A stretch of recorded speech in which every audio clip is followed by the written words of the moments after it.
প্রতিদিনই একঘেয়েমি খাবার খেতে খেতে ভালো লাগে না।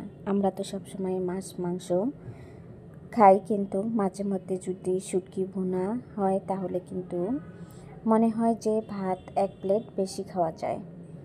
আসসালামু আলাইকুম এভরিওয়ান, কেমন আছেন সবাই? আই হোপ সবাই অনেক ভালো আছেন। আমিও আপনাদের দোয়া আর আল্লাহ পাকের অশেষ রহমতে আমার পরিবারকে নিয়ে ভালো আছি। আজকে আমি বেগুন ভাজি আর শুটকি ভুনার সহজ রেসিপি নিয়ে আপনাদের মাঝে হাজির হয়েছি। এই যে দেখুন, এখানে আমি লোট্টা শুটকি নিয়েছি। শুটকির মধ্যে কিন্তু প্রচুর পরিমাণের ময়লা থাকে, আর এটা কিন্তু অস্বাস্থ্যকর পরিবেশে শুকানো হয়, ধুলা বালুতে ভর্তি থাকে। তাই শুটকিগুলো ভালোভাবে ক্লিন করতে হবে আমাদের। এজন্য আমি দেখুন প্রথমে এভাবে শুটকির যে ওপরে একটা কাটা থাকে সেটা ছাড়িয়ে নিচ্ছি আর মাঝখানে কেটে নিচ্ছি। এটা একটু সময় নিয়ে ভালো করে বেছে নিতে হবে, এতে করে ভালোভাবে পরিষ্কার হবে আর এর মধ্যে কোনো রকম ধুলাবালু থাকবে না। আর লোট্টা শুটকি ভুনা করলে কিন্তু খেতে অনেক ভালো লাগে। এটা আমার কাছে মনে হয়, আপনাদের কাছে কেমন লাগে সেটা আমাকে কমেন্ট করে জানাবেন। এই যে দেখুন, আমি সবগুলো শুটকি এভাবে কেটে নিয়েছি। এখন আমি চুলায় একটি টপার বসিয়ে এর মধ্যে শুটকিগুলো দিয়ে দিব। এরপর আমি কিছুক্ষণ নেড়ে চেড়ে এগুলো ভালো করে ভেজে নেব। ভেজে নিলে কিন্তু এর গায়ে যে বালু আছে সেগুলো পড়ে যাবে আর তাড়াতাড়ি এগুলো পরিষ্কার হয়ে যাবে। অনেকেই শুধু পানি দিয়ে পরিষ্কার করে ধুয়ে নেন, তবে আমার মনে হয় যে এভাবে ভেজে তারপর ধুয়ে নিলে এটা তাড়াতাড়ি পরিষ্কার হয়ে যায়। এই যে দেখুন, আমি কিছুক্ষণ সময় নিয়ে তারপর ভেজে নিয়েছি। এখন আমি কলের যে নর্মাল পানি থাকে সেই পানিগুলো এর মধ্যে দিয়ে দিব পরিমাণ মতো, দিয়ে তারপর কিছুক্ষণ সময় নেড়ে চেড়ে ঢাকনা দিয়ে ঢেকে আমি চুলাটা অফ করে 10 মিনিটের জন্য রেখে দিব।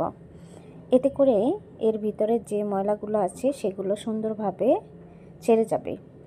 আমি কিন্তু টপারে যে পানিগুলো ছিল সেগুলো ফেলে দিয়েছি, সেগুলোতে প্রচুর পরিমাণে ময়লা ছিল।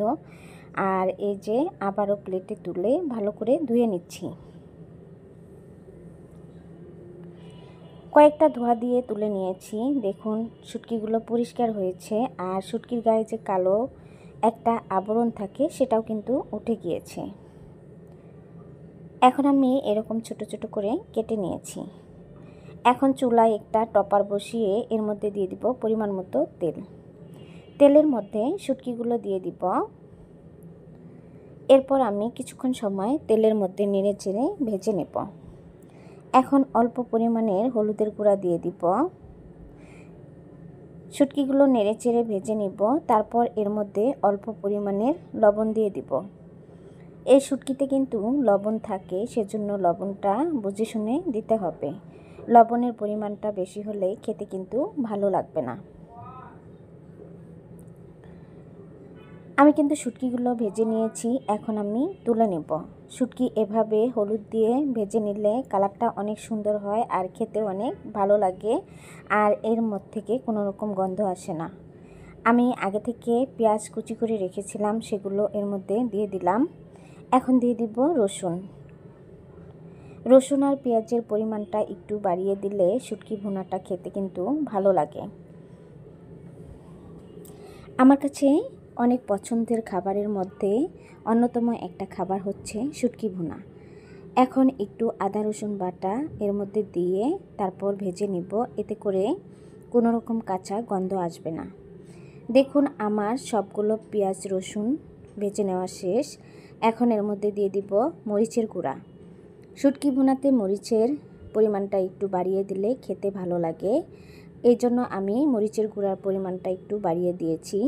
এখন দিয়ে দিব হলুদের গুঁড়া, ভাজা জিরা গুঁড়া আর ভাজা ধনিয়া গুঁড়া।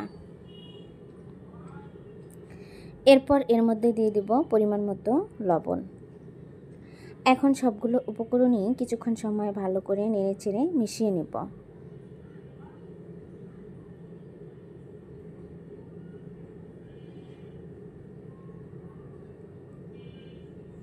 এই যে দেখুন আমার মিশিয়ে নেওয়া শেষ। এখন আমি এর মধ্যে অল্প পরিমাণের পানি দিয়েছি, কারণ যেহেতু আমি এগুলো গুঁড়া মশলা দিয়ে রান্না করে নিচ্ছি, পানি না দিলে কিন্তু মশলাগুলো পুড়ে যাবে আর খেতে তিতা লাগবে।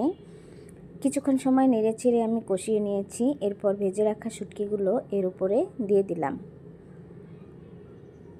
এখন আবারও নেড়ে চেড়ে পেঁয়াজের সাথে শুটকিগুলো ভালো করে মিশিয়ে নেব। ঢাকনা দিয়ে ঢেকে কিছুক্ষণ সময় ভেজে নেব।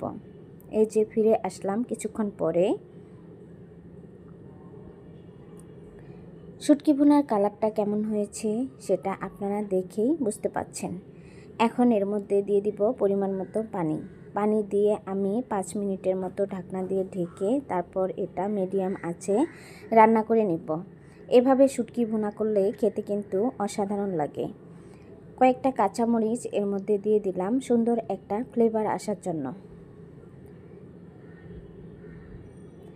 এখন ঢাকনা দিয়ে ঢেকে আমি আবারও 2 মিনিটের মতো রান্না করে নেব।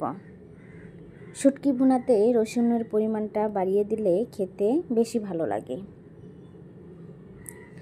এই যে দেখুন আমার শুটকি ভুনাটা কিন্তু প্রায় হয়েই গিয়েছে। আমি পানিটা শুকিয়ে তারপর নেড়ে চেড়ে নামিয়ে নেব। এ পর্যন্ত এসেও যারা আমার ভিডিওতে একটা লাইক দেন নাই, প্লিজ একটা লাইক দিয়ে দিবেন। আর আমার ভিডিওটা কেমন হয়েছে সেটাও আমাকে কমেন্ট করে জানাবেন। আমার শুটকি রান্নাটা কিন্তু ডান। এই যে দেখুন আমি নামিয়ে নিয়েছি। মাশাআল্লাহ, দেখতে কিন্তু অনেক লোভনীয় হয়েছে আর খেতেও কিন্তু অনেক মজা হয়েছিল। আপনারাও এভাবে বাসায় একদিন হলেও ট্রাই করবেন, দেখবেন খেতে অসাধারণ লাগে। মাছ মাংসর তুলনায় শুটকি ভুনা দিয়ে ভাত 1 প্লেট বেশি খাওয়া যায়। প্রতিদিনই তো আমরা মাছ মাংস খেয়ে থাকি, তবে মাঝে মধ্যে যদি এভাবে শুটকি ভুনা করে খাই তাহলে দেখবেন খেতেও অনেক ভালো লাগবে আর খেয়েও অনেক তৃপ্তি পাওয়া যাবে।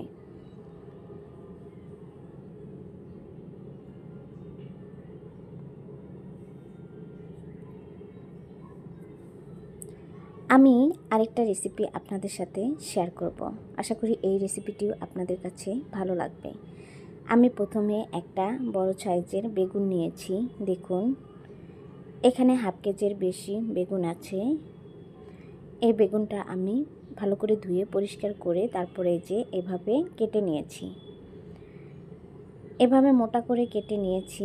দেখুন আমি আপনাদের দেখাচ্ছি কিভাবে কেটে নিয়েছি।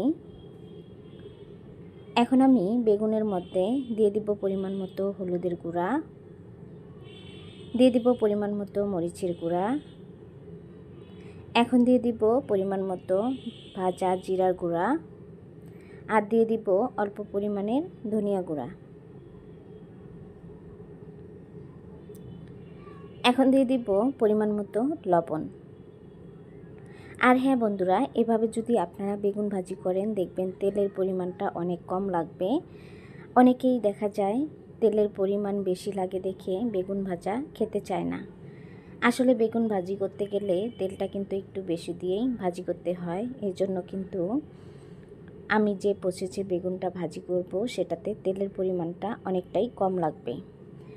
আমি কিন্তু এর মধ্যে অল্প পরিমাণে তেল দিয়ে নিয়েছিলাম অফ ক্যামেরায়। আপনাদের সাথে ছোট্ট একটা টিপস শেয়ার করছি। বেগুন যখন আমরা সব ধরনের মশলা দিয়ে মেখে নেই, সেই সময় যদি বেগুনের মধ্যে একটু তেল মেখে নেওয়া যায় তাহলে কিন্তু বেগুন ভাজতে তেলের পরিমাণটা কম লাগে।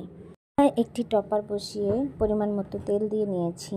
তেলগুলো যখন হালকা গরম হয়েছে সেই সময় আমি একটা একটা করে বেগুন এর মধ্যে দিয়ে নিলাম।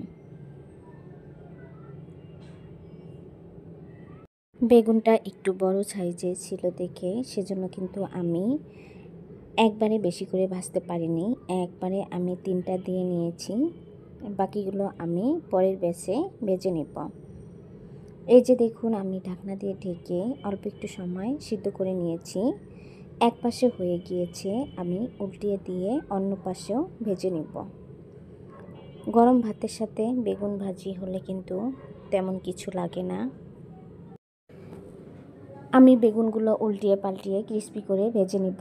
আমি যে অল্প পরিমাণে তেল দিয়ে নিয়েছিলাম সেই তেল দিয়েই কিন্তু বেগুনগুলো ভেজে নিলাম। দেখুন বেগুনগুলো ভেজে নেওয়া শেষ, এখন আমি তুলে নিব।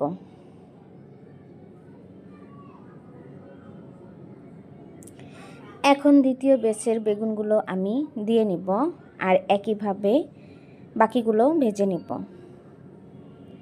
আমার এই রেসিপিটিও আপনাদের কাছে কেমন হয়েছে সেটা কমেন্ট করে জানাবেন। সবগুলো বেগুনই আমার ভেজে নেওয়া শেষ। দেখুন এই যে মাশাআল্লাহ সবগুলোই ভাজা হয়ে গিয়েছে। কেমন হয়েছে সেটা আপনারা দেখেই বুঝতে পাচ্ছেন। আজকে আমি শুটকি ভুনা আর বেগুন ভাজির সহজ রেসিপি আপনাদের সাথে শেয়ার করেছি। আশা করি রেসিপি দুটো আপনাদের কাছে অনেক ভালো লেগেছে। যদি ভালো লেগে থাকে তাহলে লাইক দিয়ে পুরো ভিডিওটি দেখে নেবেন আর কমেন্টের মাধ্যমে আপনাদের মূল্যবান মন্তব্য জানাবেন। আপনাদের লাইক আর কমেন্ট আমার ভিডিও করার উৎসাহ কিন্তু আরও বাড়িয়ে দেয়। ভিডিওটি আর বেশি বড় করব না, আজ এ পর্যন্ত। আবারও কথা হবে অন্য কোনো ভিডিওতে। এ পর্যন্ত ভালো থাকবেন, সুস্থ থাকবেন। আল্লাহ হাফেজ।